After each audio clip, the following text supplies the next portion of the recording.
most powerful stories for us to understand, or actually to see something that I think we're most of the time looking from a perspective, and that's why we don't see it.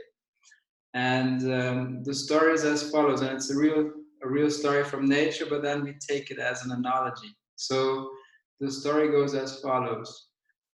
There's a mushroom family in nature called Cordiceps, and it really exists in the world out there. And the only way for them to reproduce is that they spit out spores, and they need to find a means of transportation to find the other mushroom families, which are usually, far away from them. So that means they need a means of transportation, and the means of transportation they usually use typically an ant. So a small ant that's running around. So what happens is the mushroom, it spits out the spore, it finds the ant, it hacks into the brain of the ant, and that's a real story, it actually happens. So it hacks into the brain of the ant, and it takes over the control, meaning it tells all of a sudden the ant where to go. So it tells the ant to go basically to the next forest, or somewhere in nature where the next mushroom family are. And once it finds the other mushroom family, they spit out spores, and those two spores together basically tell the ant, or basically the brain of the ant that has been taken over, to kill the ant, like basically kill the ant from the brain, and then out of this brain of the ant grows a new mushroom. So that's a real story, and I find that fascinating because the analogy is quite something, I would say, because what happens is, and so if you look at the ant, okay, so the ant analogy is the following. So in our lives, there's always something in a way, like if we take thoughts or feelings or even this body mind that we take ourselves to be, what happens is that these are like, activities happening, thoughts are coming, feelings are coming, actions are happening, and there's something in them. Let's take thoughts, for instance, that immediately say, oh, that's my thought, or this thought is about me, right? And so in this analogy with the ant, it's exactly like that. It means that what happens, like when we zoom into that, and I think it's really, really, really interesting.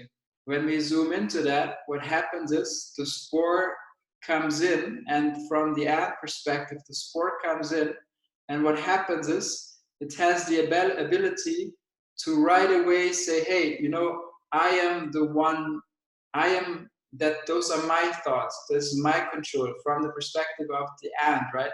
So what happens is the ant doesn't have the immunity to say, oh, hold on, this is something foreign from outside, and say, no, I'm not listening to this because, this is a hoax. Like, I'm not going to the next mushroom family that you will be able to kill me at some point.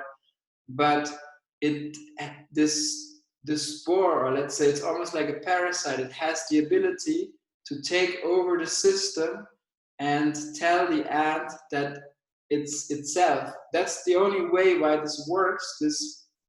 This trick is, if the ant was aware that this is not, this is not who she is, it would be immune and be like, no, sorry, I would like to help you, but I cannot. But since this is happening so quickly, and the ant is taking over this identity, like without thinking, without reflecting, that's why it has the power over the ant to take control. And I love this analogy because it's so powerful and it's so applicable to our lives. Because when we really look into this, so as I said, I mentioned thoughts. Thoughts is something so so close to us. I mean, most of us are fully identified with thoughts. We even have a hard time to say, oh, here's me, and these are the thoughts. But let's take this example. So what happens all day, every day, there are thoughts coming, And there is something which takes them to be from us or about us like this, without ever having fundamentally questioned them.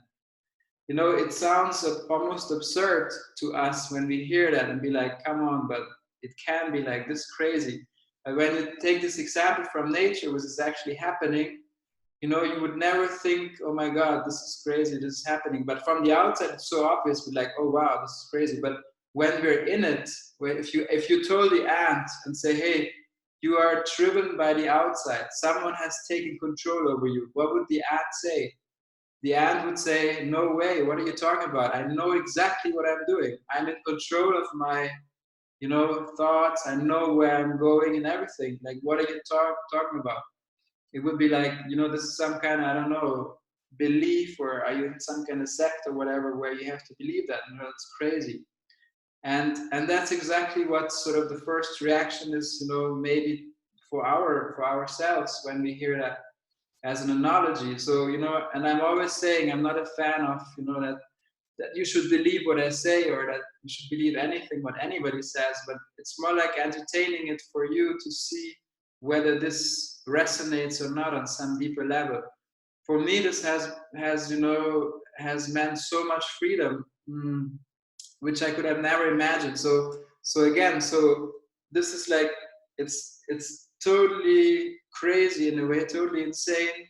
But when we act from this, you know, when we pretend, when we are driven by those thoughts, by those feelings that we have nothing to do with. I mean, how many people, you know, are driven by feelings, you know, are like, you know, there's depression, right, which is quite sad for the people who are in it, and also the people around them. But you know, when we're driven by feelings, by thoughts, by activities, by events that are happening, and we're so consumed with them, we feel like there's no way out. Like the only, you know, thing we have is maybe we can feel a bit better, maybe we can try to have positive thoughts and so on. But my point is always, you know, it has never satisfied me just to try to feel a bit better, to have more positive thoughts, or to have some kind of solutions like that. It never satisfies me. So I'm always looking for, you know, a true solution that truly solves, that looks at the problem from the solution, and not looking from the problem to the solution, what we usually do. So if you take that, like if you think, I mean, you can see that on a small level, but also on a big level, right? This analogy. So if you take that on a small level, that means, for instance, you know, we are, let's say, we're motivated to get a certain job or to go into a certain career.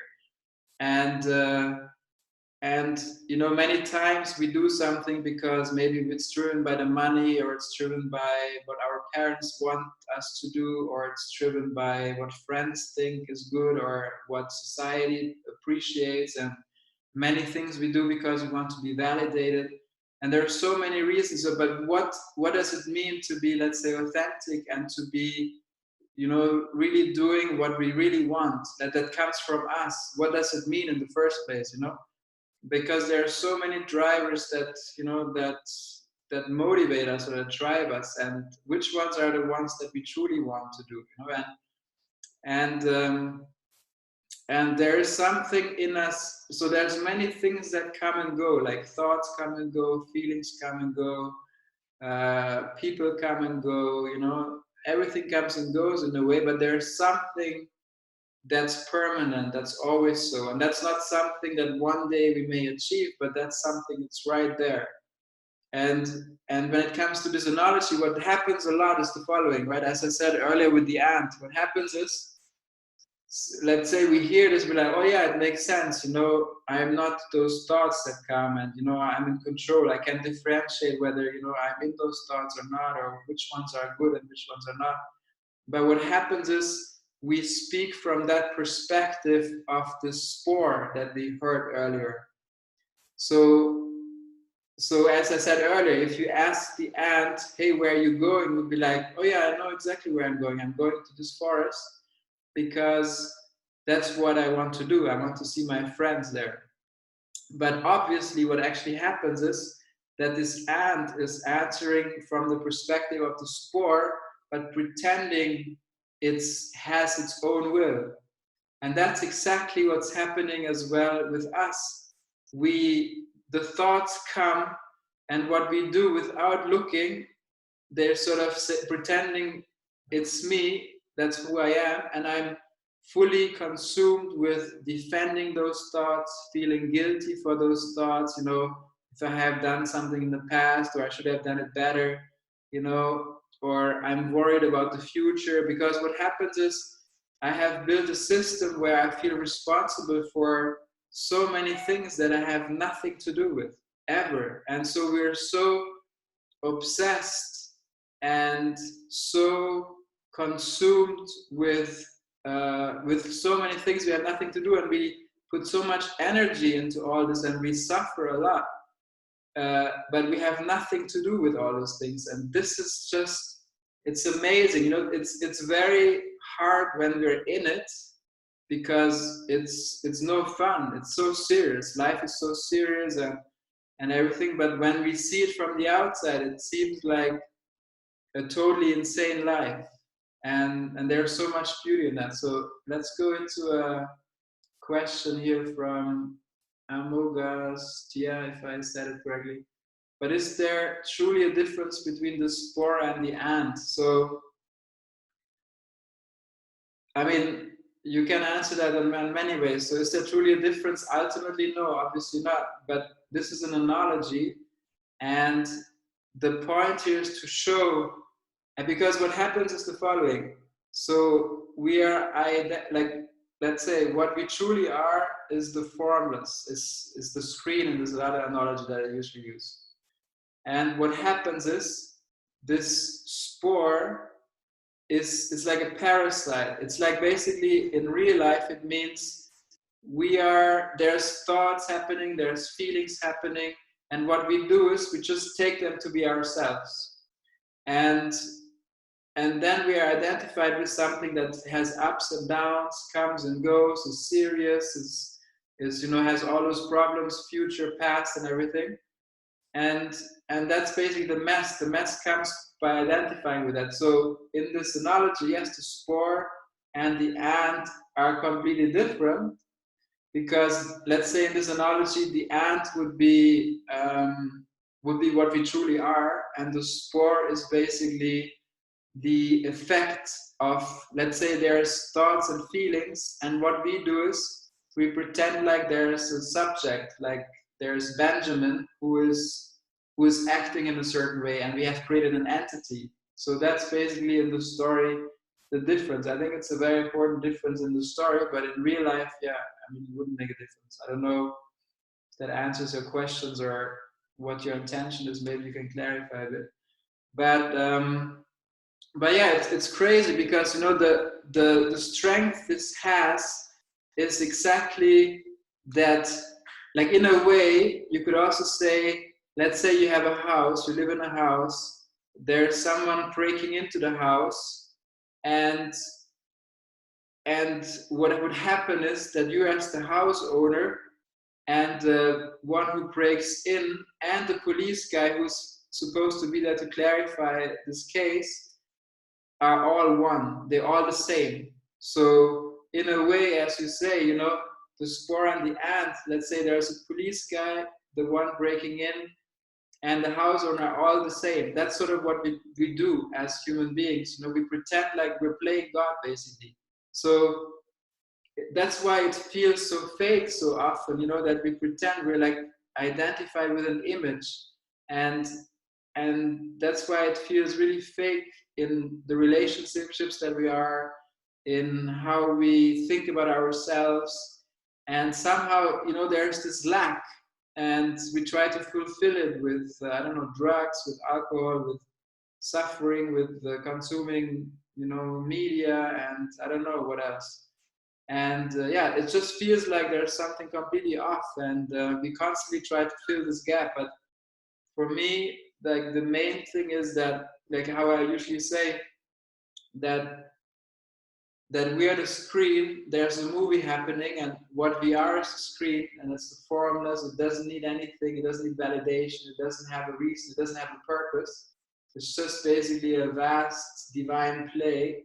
And then there's the movie, and in this movie there's all the characters and the objects and all the action happening. And there's so much suffering by being identified, and it's a seeming suffering. It's not actually happening, but it's a seeming suffering. And that causes all the suffering. And that's why I think it's so important to see this mechanism, like clearly see this mechanism, because when we don't see that, it means we're fully observed, we're fully in it, and we look at everything from that perspective. And as I said, the trick is that when we hear that as the spore in a way, something in us says, oh no, I'm outside of that. I know it. But the trick is that, that's exactly the trick, that we are not outside of it. That which pretends to be outside of it is fully in it. So it requires, in a way, a global seeing of what's actually happening, one that is not engaged in the activity, but that observes it from the outside. So here's another question from Amogastia. Is there such a thing as our true self without it being an identity? So yes, there is a true self, but the thing is, whenever we try to put down the self or try to define it, we try to objectify it, because we're so used to, I don't know, that we need something that we can talk about or that we can know. And that way, I think there is nothing like this. So the way I see it is, as I said, there's the formless, that joy, that ultimate peace that we are, but it cannot be defined. It can't even be spoken about. It's not even that peace, because when we think about peace or love, we always try to find an opposite, but there's no opposite to that. It's like beyond the duality, and that's important to understand. So, is there a true self? Yes. Are there many identities? Yes. And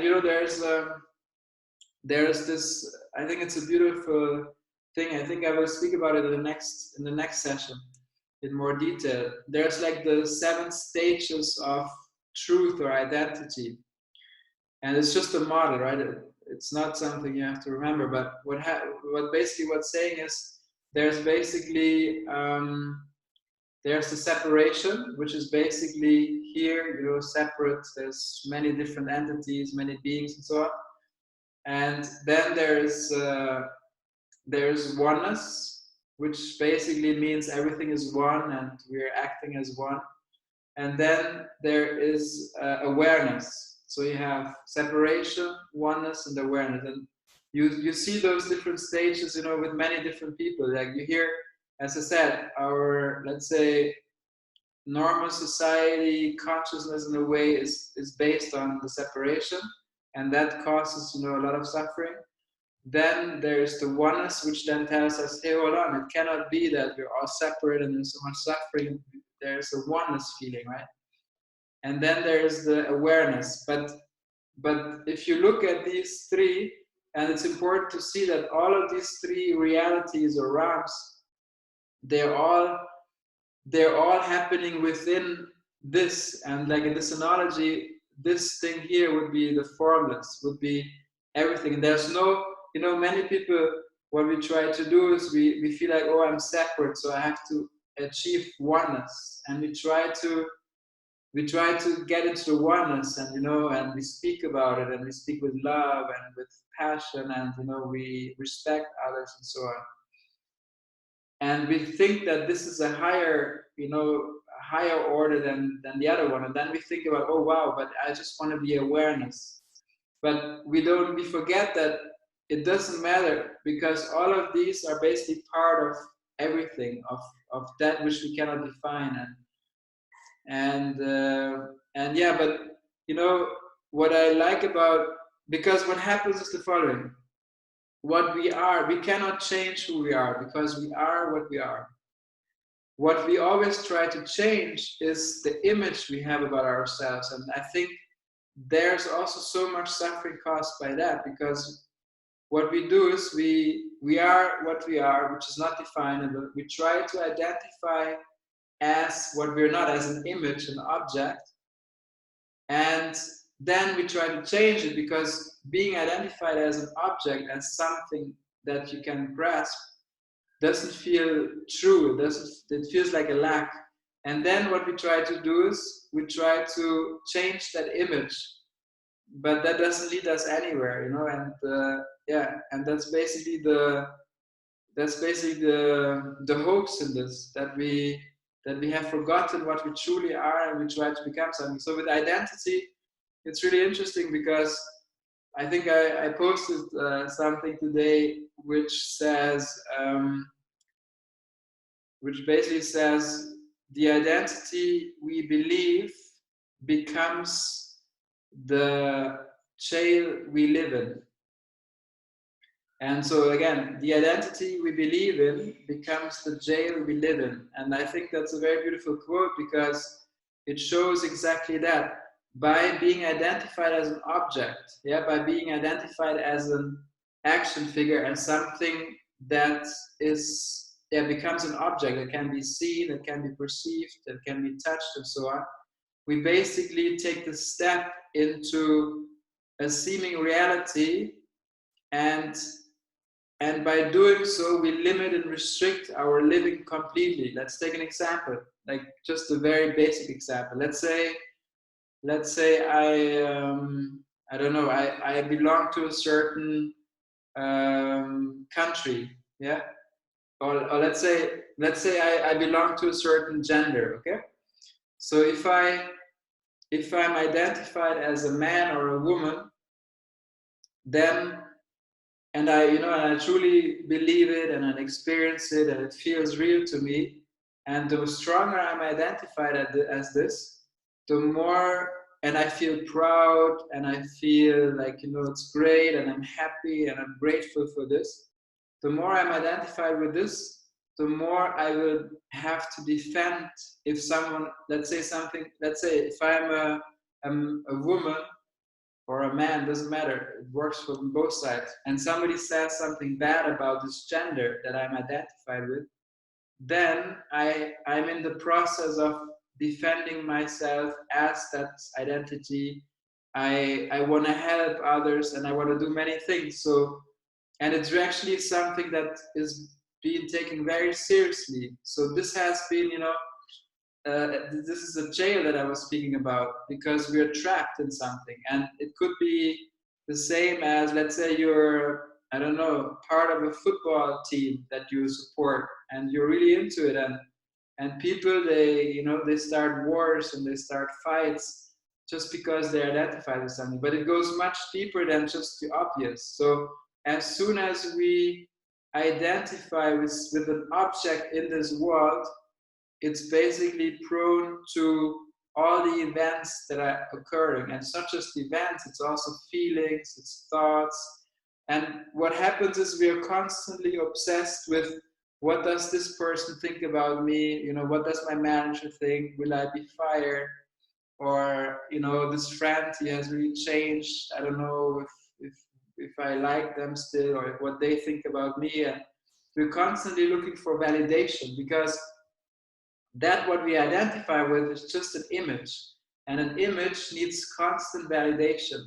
And we're like, if you observe your motivations, like with a very, very frankly and very honestly, you will see that this image that we take ourselves to be needs constant validation for everything, and that's exhausting. And so the trick is not to understand what is the validation I'm looking for, and how can I, get this validation from someone else, or from other friends, from another manager, from another relationship. That's too late. My point would be to go a step back and say, hey, what you are, does that need any validation? And that's where the solution is. And that's an ultimate solution. That's not some solution which says, oh yeah, when I'm around these friends, or when I'm around these people, then I get the validation that I need. And it's really important, and we hang on to them. And as soon as we don't have them anymore, then we have to find new friends, or new relationships, or a new job. And that's like the hamster wheel we're constantly running in. So what I'm saying is, yeah, we don't we don't need to have an identity, and I think that's really important to understand. So there's another question which says, what is the difference between identification and awareness? So what's the difference? I don't know how exactly they would be related in that. So anyway, awareness. So for me, as I said, okay, let's not go into this. So let's do it very simple. So awareness for me in this analogy, which I bring out a lot, is the screen and the movie, right? So everything that's happening in the movie is basically the events, the feelings, the thoughts, the suffering, everything that's perceivable. Yeah. So, and many times we forget, many times we take this as the screen because we look from here and everything else is the others in an object. But this is included there. So awareness, to your question, awareness is that which observes, which ultimately perceives. Because this body mind here is also an object. Why? And according to this definition, because it can be perceived. Thoughts can be perceived, feelings can be perceived. So the formless is what I call awareness, because that which is aware of the objects. And awareness cannot be aware of the awareness, because that's sort of the ultimate here. Unless, as I said in the other analogy where the arm comes in, but let's not go into that. And then identity is basically, the definition of identity here is basically when I'm identified with one of the action figures in the movie. So that means when I'm identified, as I said, like let's say more superficial forms of identities are, I'm identified with a gender, I'm identified with a nationality, I'm identified with a football club, I'm identified with, I don't know, people who eat only vegan, I'm identified with, I can be identified with anything. And so that's the big difference. And when I live the life, when I'm identified with certain things, as I said, the more I try to control things, the more I'm controlled by that which I identify or that which I try to control.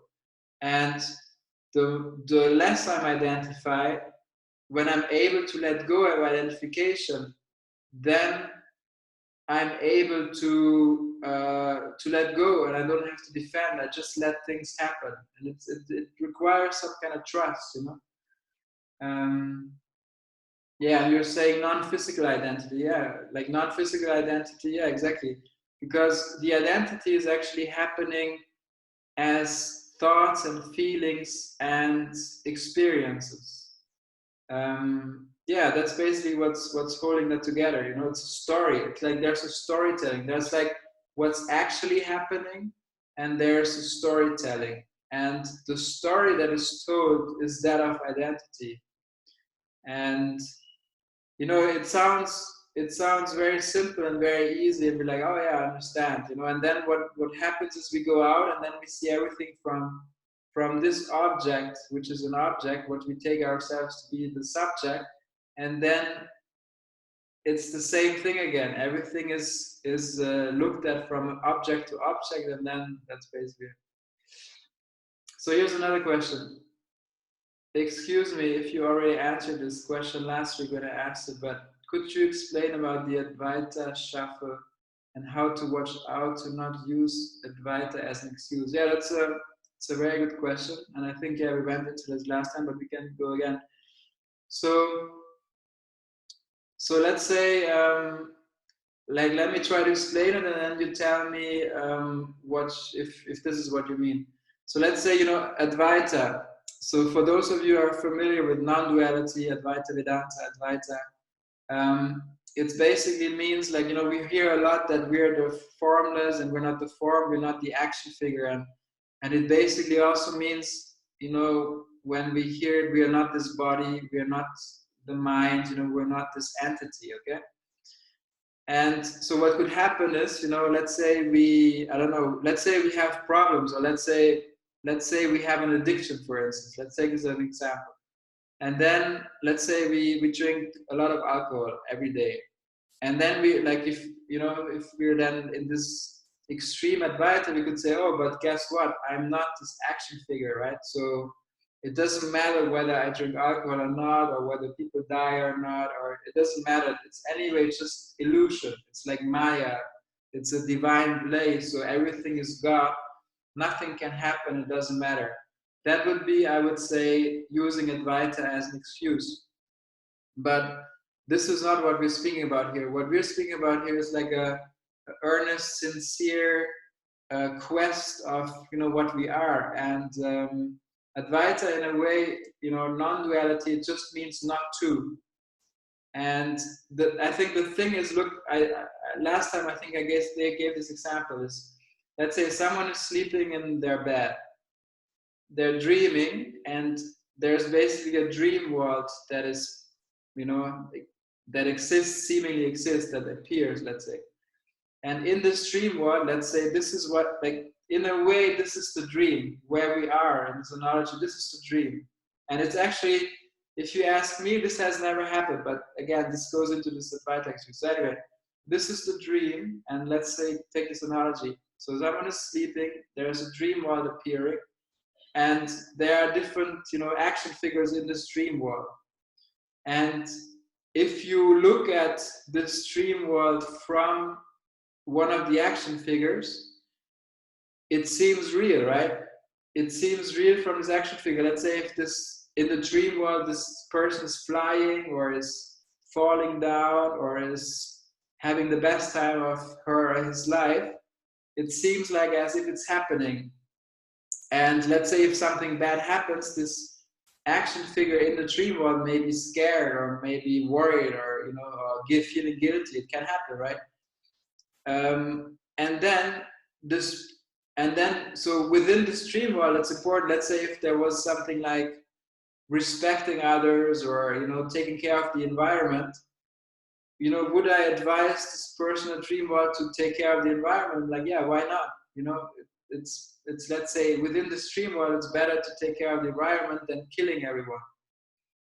And but if you think about ultimately, the reality of this dream world that's appearing, how much does it matter in, let's say, in true life, when this guy is waking up, who's sleeping, and it was just a dream, but in the dream it felt as real as it can get.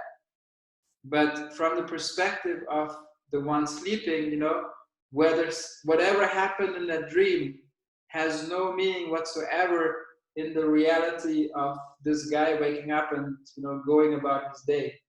And that's exactly like that. So what we usually do, this Advaita excuse that you were mentioning, is exactly like that. We would say, within the dream, this action figure in the dream would say, oh, it doesn't matter, I just don't go to work anymore, who cares, we're all divine anyway. But that's taking it, obviously to a really weird place, because what we're talking about here is, ultimately, it's just pointing towards what we truly are, and it gives us a relief in a way, or it adds so much beauty to the action figure at the end of the day, because ultimately it doesn't matter what happens, and nothing actually really happens. But if the action figure takes that Advaita stuff and uses it for its own benefit, then it doesn't work.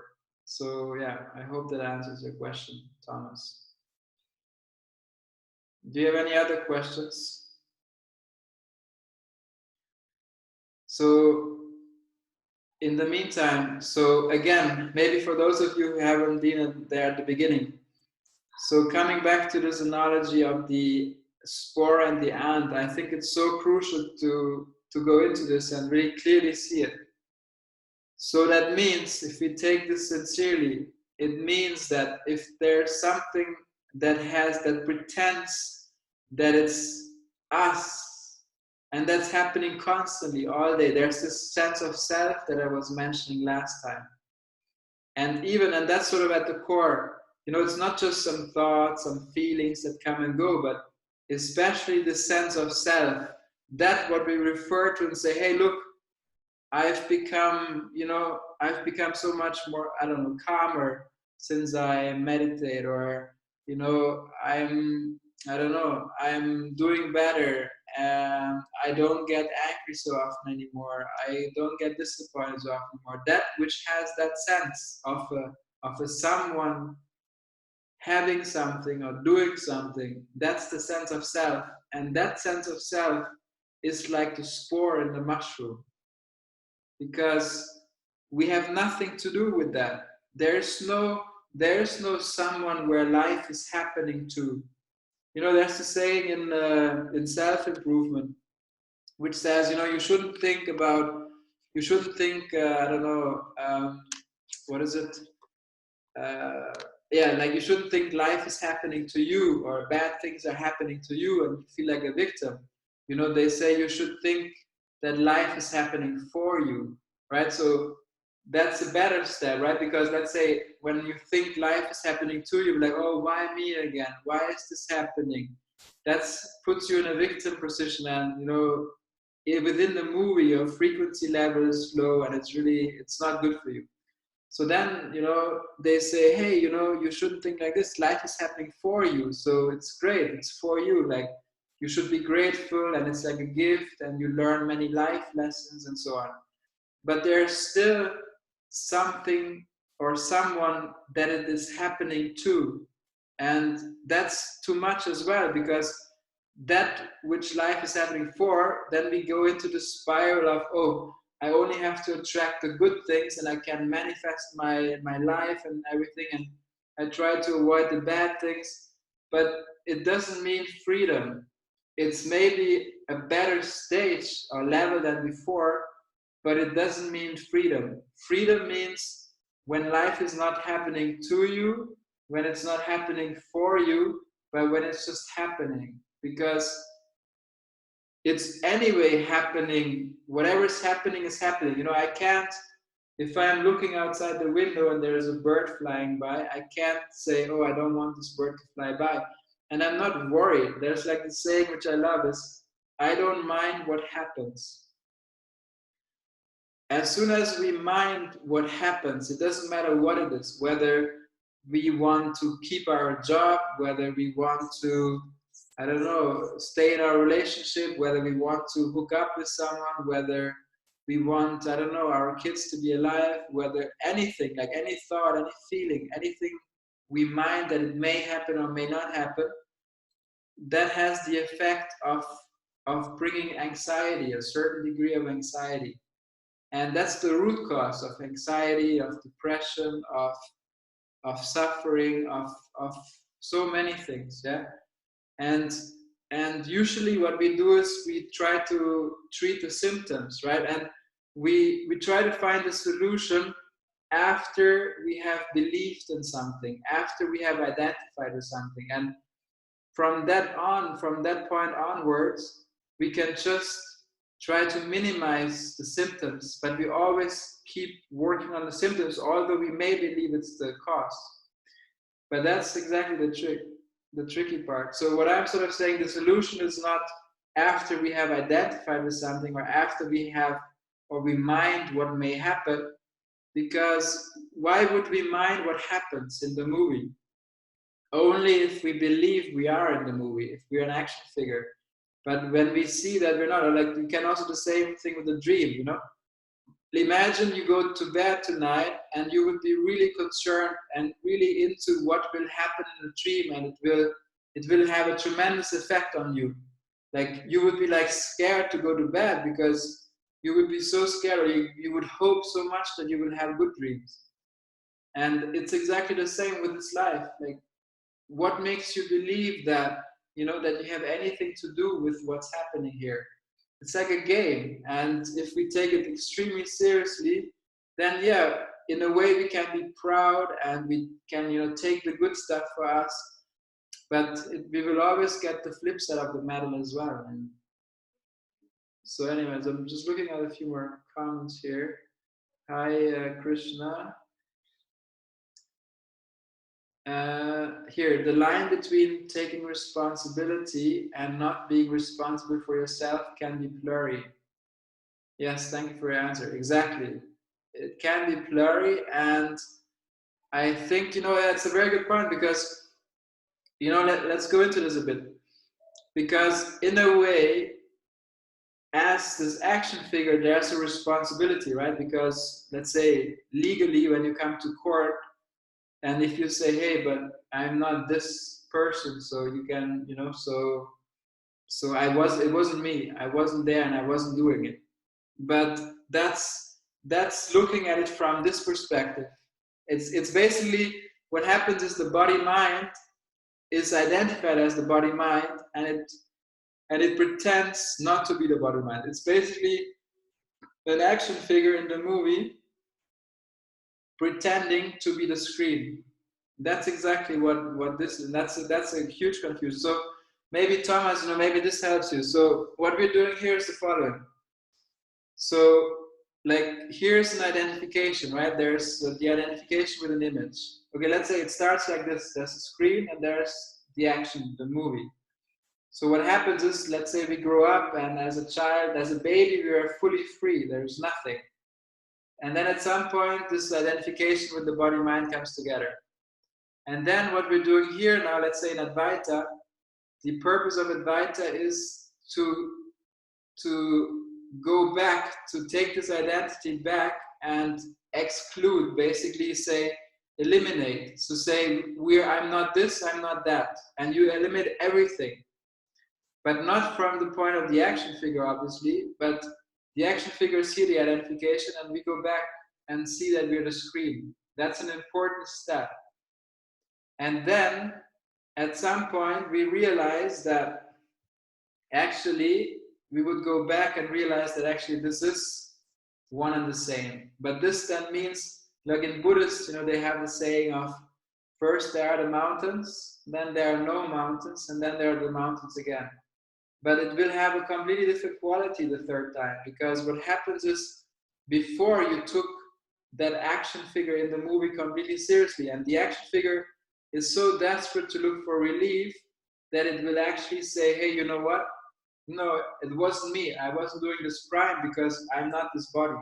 But guess what? The body is saying that. The body is saying I'm not this body. It's like, you know, you have this in so many retreats.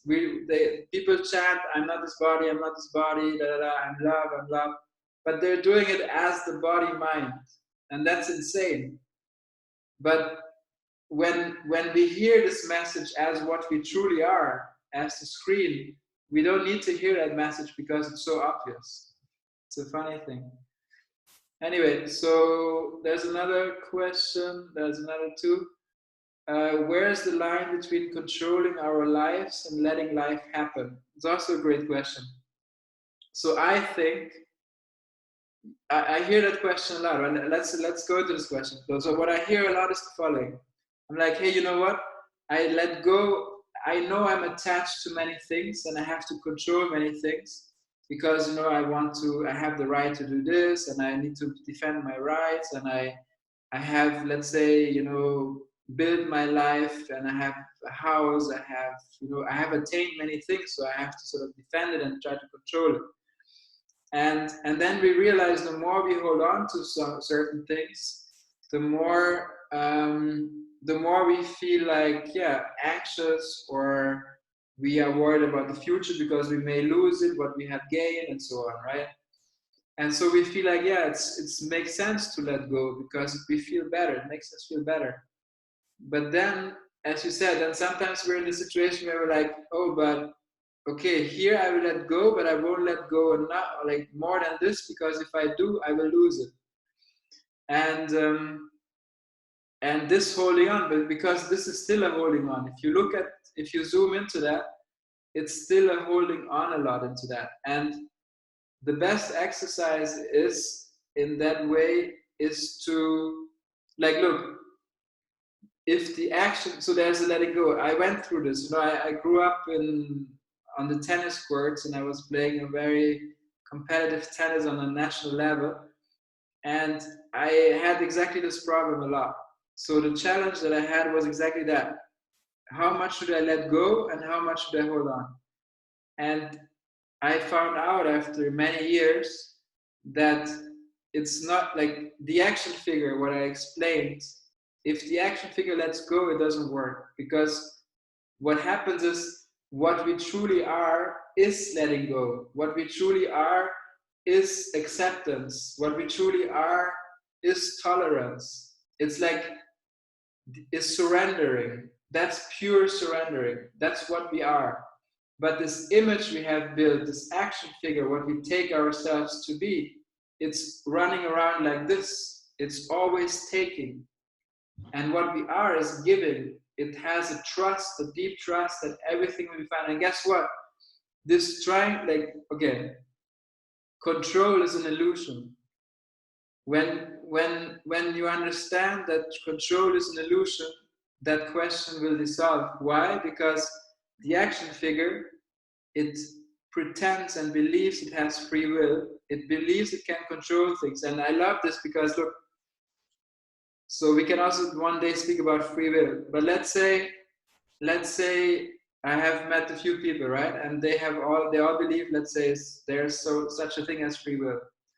And then slowly over months or years, they understand, actually, I see there's actually not that much control, if at all. And then what happens is they're like, okay, I would like to move into this letting go everything, but I'm afraid I will lose many things because before I have control and now I would let go and I wouldn't have control anymore. But that's the funny thing is that we have never had any control in the first place. That which we pretended or thought we had control was just a storyline. Let's say something happens and we say, oh yeah, that's my control. I'm in control of that. But that's just a storyline, a layer on what's actually happening. And that's why this conflict will go away once you see that what you are, you know, like what you take yourself to be never had any control. And that which you are doesn't need control because it doesn't need validation, it doesn't need anything. So I hope that answers your question. There's another question, Mataru. What's your opinion on theology? You mean the religions? Can you maybe clarify your question, Mataru? Like maybe you can be more specific. Thomas is saying the action figure called Thomas is very grateful for all what you share. Okay, great. Thank you for joining, Thomas. Yeah, theology. I mean, what should I say? There's theology. If you ask me, let's say the main religions in life, they all point towards what we're speaking about here. I would say, in its essence, but what people do with it, let's say through interpretation, analysis, through just taking beliefs over from, you know, friends or relatives or society or priests or whatever, I think it goes into a very weird place in my eyes. Not for everyone, obviously, but for most people, because we never, I don't know, most of us, we don't have the ability to think originally or to see things as they are. And yeah, that's why I think it goes in a really, really weird way. And you know what I really think is the following: is as soon as there's an organized, as soon as something is organized, even the truth, I think it goes wrong ways. I mean, I've had this passion to at some point to create like a community and, you know, have all the people who are like-minded and who do great stuff together. But I have sort of given up on that because from my experiences, as soon as you try to organize the truth, it sort of goes in weird places. There's I don't know if you've seen, for instance, Wild Wild West, which was basically it's a documentary about Osho, and yeah, it's basically was, I don't know, the ideology was great because it was for, you know, many people, hundreds of people, thousands of people coming together, living together, doing spirituality and other things together, and they ended up shooting every day and doing weird stuff. So, you know, there's a joke which maybe I will tell next time about this. Anyway, so okay, here we go again, theology. Thanks for clarifying, Mataru. Relating to or involving the explanation of phenomena in terms of the purpose they serve rather than the cause by which they arise. Okay, that's very philosophical.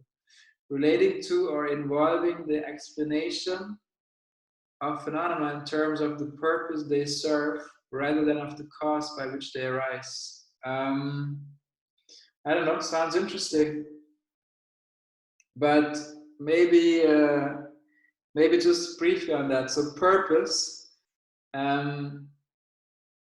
regarding purpose, I think there is no purpose. Like what we are, there's no purpose, right? There's just existence. There's basically the celebration of being. I think that's on purpose. The purpose is needed for the action figure. The action figure wouldn't be feeling comfortable if there was no purpose, and it's constantly looking for purpose. And there's purpose coaches and there's businesses who are based on purpose, and it's a trendy, a big thing.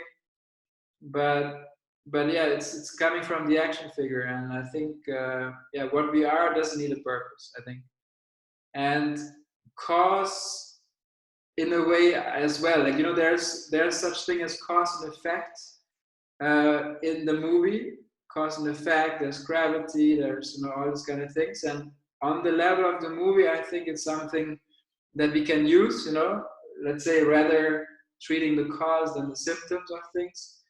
But both of those concepts, in a way, I would say they're very useful on a certain level, but I wouldn't go into one of the directions, because ultimately I really think that there's no such thing as purpose and there's no such thing as cause and effect.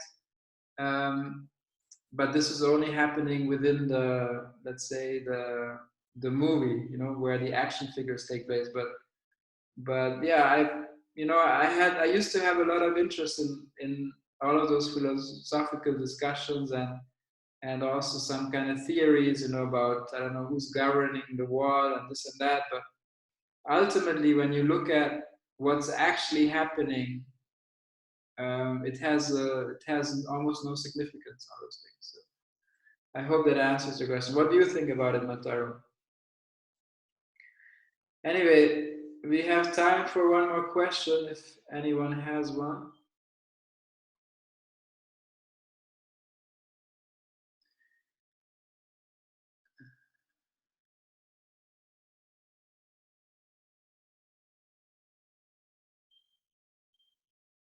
So, and if there's no question,